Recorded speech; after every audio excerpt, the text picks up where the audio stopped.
दोस्तों, एक मुल्क में हुक्मरान बनाने का तरीका बड़ा ही अनोखा था। वो हर साल के पहले दिन अपना बादशाह बदल लेते थे। साल के आखिरी दिन जो भी सबसे पहले मुल्क की हुदूद में दाखिल होता तो उसे नया बादशाह मुंतखब कर लेते और मौजूदा बादशाह को इलाके गैर यानी एक ऐसी जगह पर छोड़ आते जहाँ सिर्फ सांप, बिच्छू वगैरह रहते थे और खाने पीने के लिए भी वहाँ कुछ नहीं था। अगर वो सांप या बिच्छुओं से किसी न किसी तरह से अपने आप को बचा लेता तो भूख और प्यास से मर जाता। कितने ही बादशाह ऐसे हुए जो एक साल की बादशाही के बाद इस इलाका गैर में जाकर मर खप गए।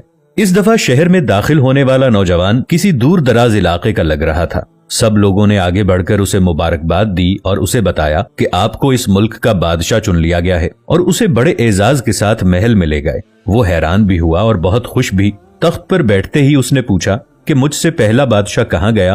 तो दरबारियों ने उसे इस मुल्क का कानून बताया कि हर बादशाह को साल के बाद जंगल में छोड़ दिया जाता है और नया बादशाह चुन लिया जाता है।